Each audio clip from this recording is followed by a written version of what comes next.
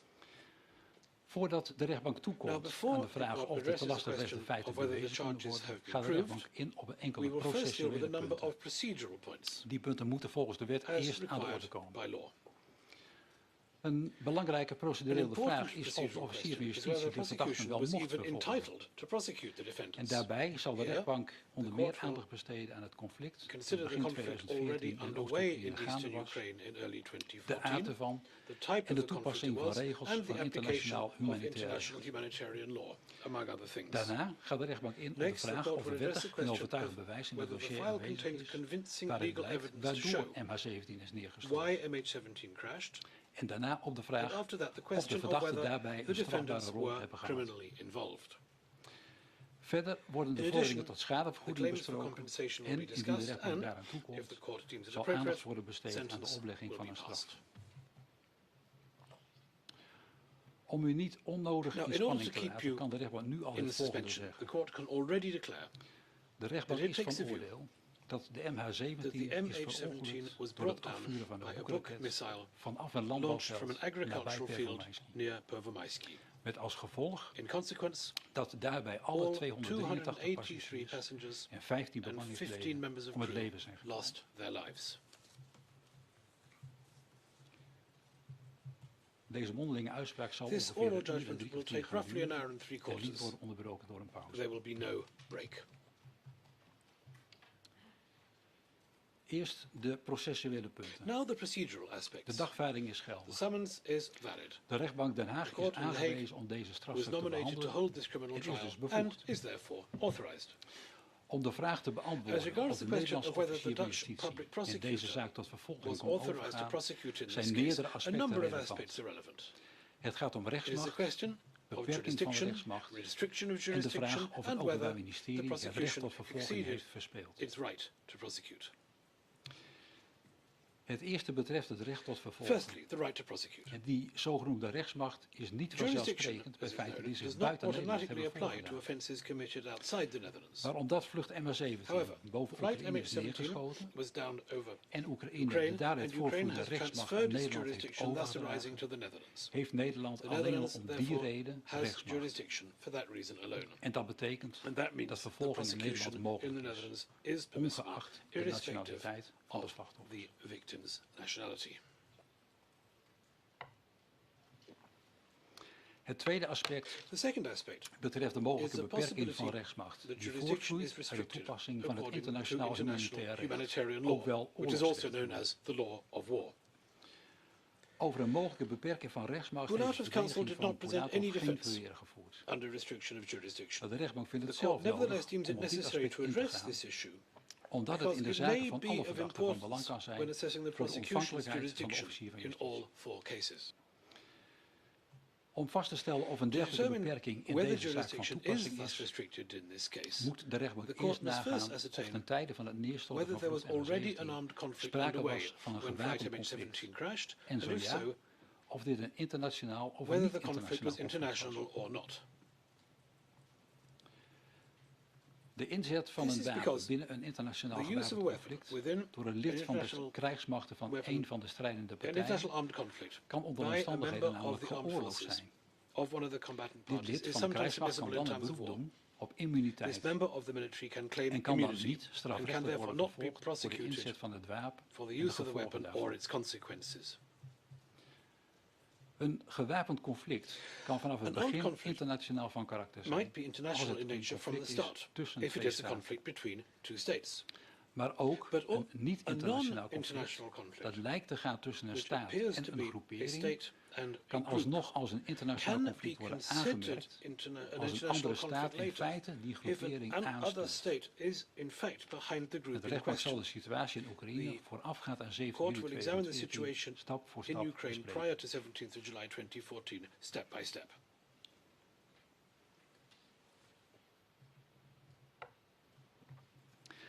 De rechtbank is van oordeel The dat court het gewapende judges that conflict the armed in conflict Oost-Oekraïne in Ukraine tussen het Oekraïense between leger the en de Ukrainian army georganiseerde and separatistische organized groeperingen separatist vanaf groups april 2014 zodanig intensief from was April 2014 dat was so gesproken kan worden van een intensive that it niet-internationaal can be gewapend called conflict.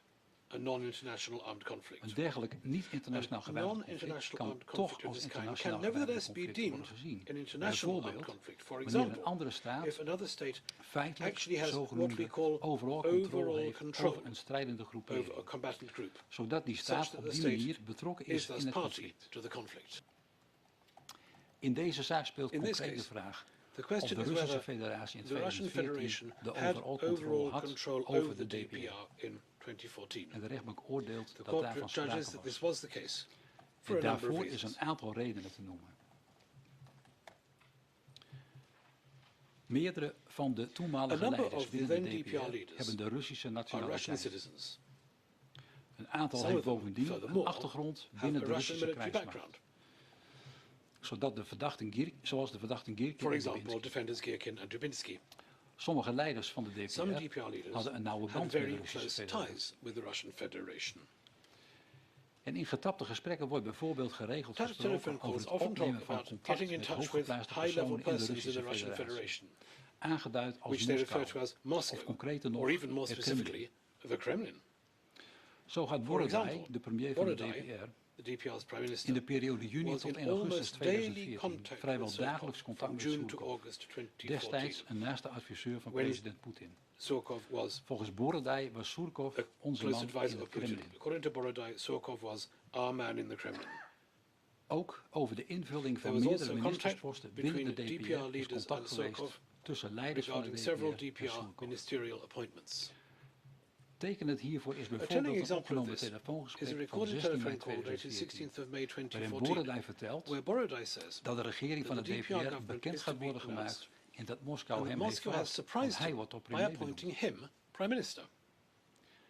Naast deze nauwe contacten wordt vanuit de Russische Federatie ook steun geboden in de strijd. Zo maken organisaties zoals de OVSE en Human Rights Watch melding van bevoorrading, bewapening en financiering van separatisten vanuit de Russische Federatie.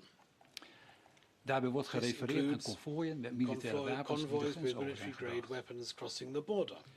En dit beeld komt ook naar voren uit getapte telefoongesprekken.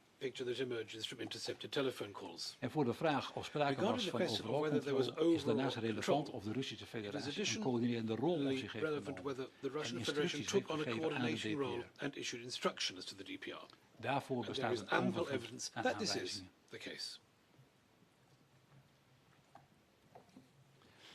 Zo wordt niet alleen aan Moskou gerapporteerd over de situatie in het veld, zoals tegenslagen en behaalde successen, maar ook getuigt een aantal tapgesprekken van planning vanuit de Russische autoriteiten.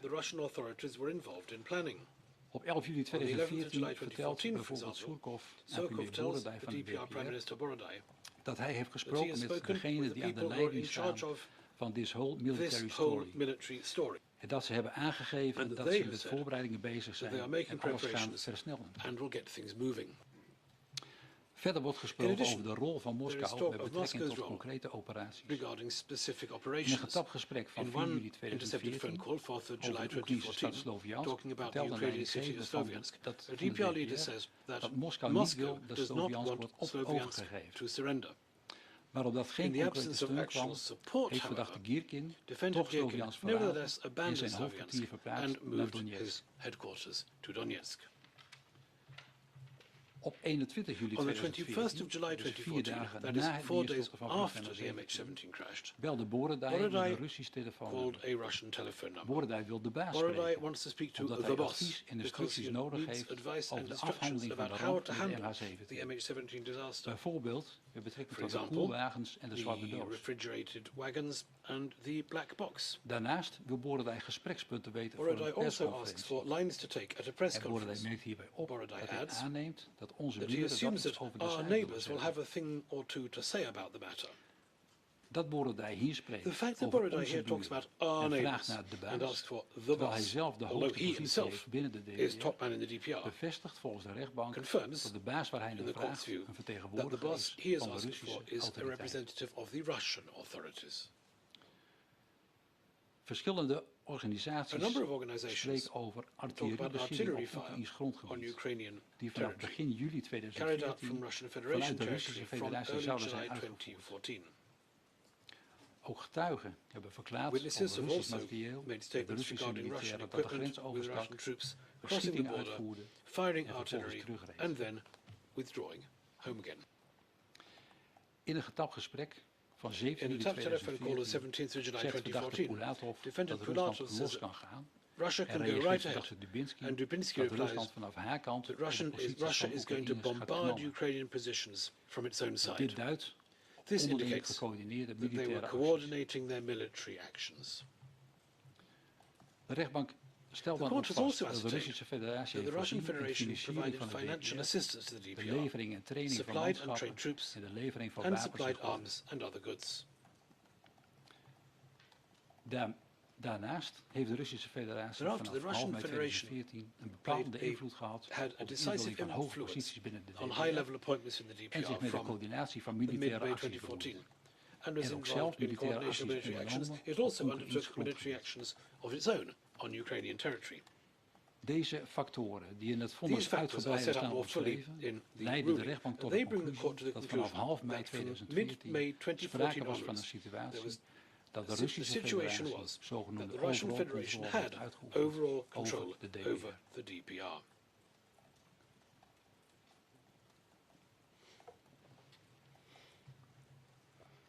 De rechtbank is dus van oordeel The court therefore judges dat that vanaf half mei from 2014 mid-May en ook nog op 2014 7 onwards, juli and still 2014 on the 17th op of het July grondgebied 2014, van Oekraïne there een was an international armed gewapend conflict taking plaatsvond place tussen between Oekraïne en Ukraine de DPR, and the DPR on waarbij de Ukrainian DPR territory, onder de in controle which the stond DPR van de was Russische under Russian Federatie. Federation control. Wat betekent dat voor de So what does positie this van de mean verdachte for en the de situation mogelijkheden of hen te defendants vervolgen? and the possibilities to prosecute them? Zoals gezegd kunnen As I alleen said, leden van krijgsmachten van only een van de members strijdende partijen of the in military een of a internationaal combatant gewapend party conflict onder in an omstandigheden international armed immuniteit conflict inroepen. can, and some De circumstances vraag is claim dus of de DPR immunity. The en haar question leden therefore is whether kunnen worden gezien the als DPR onderdeel and its van de members can Russische be seen as krijgsmacht. part of the Russian military.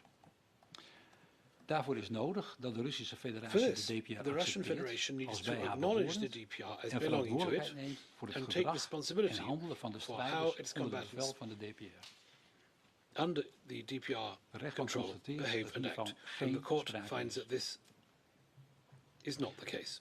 De Russische Federatie ontkent tot op de dag van vandaag The Russian elke Federation controle still to op this day en denies that it betrokkenheid has bij any de DPR involvement in or die control of the periode. DPR in that period. Ook de The verdachten defendants hebben too publiekelijk have ontkend publicly destijds denied onderdeel te hebben being uitgemaakt part van of de the Russian strijdkrachten van de Federation Russische military Federatie. at that time. De strijders van de The DPR DPR en combatants, dus ook and de thus verdachten including kunnen our niet worden defendants, gezien als onderdeel van de cannot strijdkrachten be van de regarded Russische as Federatie. part of the Russian Federation as military. En alleen al om And for die that reden reason komt alone, hun dan ook geen recht toe op they have no deelname aan right de to vijandelijkheden participate in the en daarmee hostilities, evenmin op immuniteit voor vervolging let alone any in right to verband met het immunity neerstorten van vlucht MH17. from involvement in the De MH17 conclusie crash. is dat geen sprake In is conclusion, van there de is no volkenrechtelijke question of beperking van jurisdiction de being rechtsmacht. restricted by international law.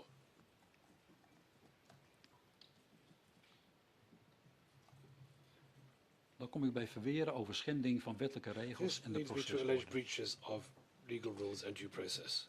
De verdediging van Pulatov heeft Pulatov's defense aangevoerd dat de Has officier said the van justitie haar prosecution recht op has vervolging forfeited heeft its right to verspeeld. prosecute.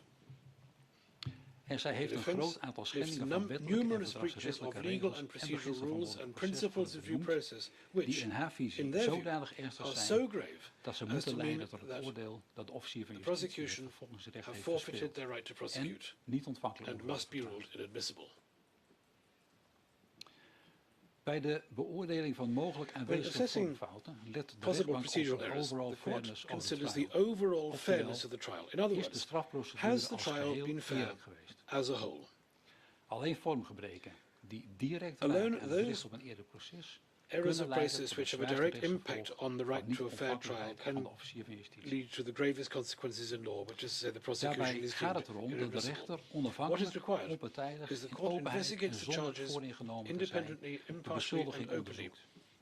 En and dat de without verdachte prejudice, om onderzoek and heeft kunnen vragen that the defendant was en in able to voldoende mate request verweer heeft kunnen investigations and voeren has been able tegen to de defend verdenking. himself satisfactorily against the charges. De rechtbank bespreekt nu 5 onderwerpen die de The court will now verdediging heeft discuss aangevoerd 5 als issues reden raised by waarom de defense as officier van reasons justitie niet had why the mogen prosecution vervolgen. should not have been allowed to Dat prosecute. betreft de openbaarmaking van resultaten van het Publishing opsporingsonderzoek, investigation findings, het rouwelijks summons dagvaarden, without previous notice, de eenzijdige insteek a van het Openbaar one-sided Ministerie, attitude on the part of de prosecution, samenstelling van the het way in which the procesdossier, case file was en de compiled, beperking van het and the right ondervragingsrecht van getuigen. to cross-examine witnesses.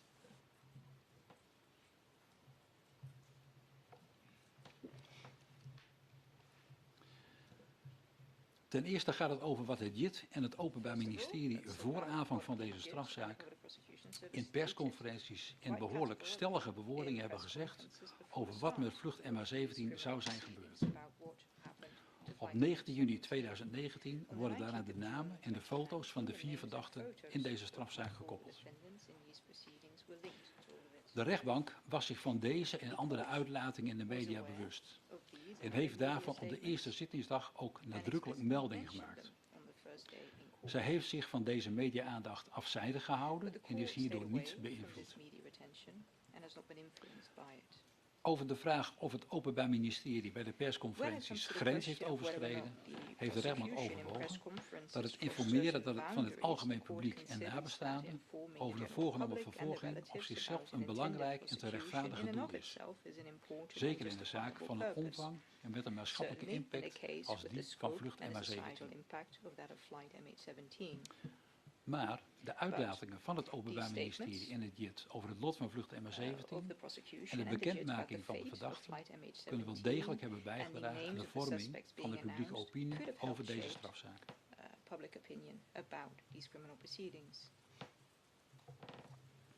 En daarom is het in persconferenties noemen van persoonlijke gegevens van de verdachten en het tonen van hun foto's een potentiële inbreuk op hun recht op privacy en dus een vormgebrek. Volgens de rechtbank valt niet direct in te zien dat deze informatie aan het algemene publiek moest worden gegeven en aan de nabestaanden niet op een andere manier kon worden gegeven dan via een wereldwijd te volgen persconferentie. Tegelijkertijd constateert de rechtbank dat met het bekendmaken van de vervolging de verdachten ook internationaal zijn gesignaleerd en op opsporingslijsten zijn geplaatst, waarmee hun identiteit hoe dan ook was prijsgegeven. Een verzoek op internet levert immers direct de namen en de foto's van de verdachten op. De inbreuk op de persoonlijke levenssfeer van de verdachte is naar het oordeel van de rechtbank dan ook beperkt. Bovendien heeft het geen gevolgen gehad voor de eerlijkheid van het proces. Dat oordeel wordt ook niet anders door het interview in NRC Handelsblad enkele dagen na de requisitoren met de leider van het team van officieren van justitie, dat de in dat interview zijn zeer stellige en zelfs als ongenuanceerd te typeren uitlatingen gedaan buiten de zitting in de nog lopende strafzaak. Maar in de kern genomen waren die niet meer dan een herhaling van de kort daarvoor afgeronde requisitoren van het Openbaar Ministerie. En voor de vrij stellige en ongenuanceerde uitlatingen van andere hoge publieke functionarissen geldt dat deze niet voor rekening en risico van het Openbaar Ministerie kunnen komen. En deze uitlatingen hebben ook geen invloed gehad op het oordeel van de rechtbank in deze strafzaak.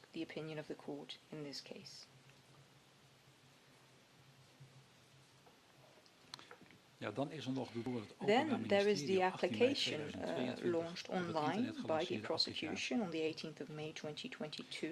In deze publicatie kunt u lezen, in this publication, you'll be able to read, hear and see which pieces of evidence, amongst others, are contained in the criminal file. The website reads. De rechtbank heeft op de zitting al haar verbazing geuit. We have already expressed our surprise about the launch of that application here in court because of the timing and because of how it was put online. The prosecution has failed to provide any explanation on the subject in court. Because of the way it was set up and designed, the court feels the application was not a spontaneous instrument. Quite the contrary. It took a lot of time, effort and preparation. En dat op een zorgvuldig gekozen moment. And it was wrong to share, amongst other things, pieces from the criminal file amongst a wider audience at a carefully planned moment and in a carefully planned manner, because the file was still sub judice. Het Openbaar Ministerie weet dit.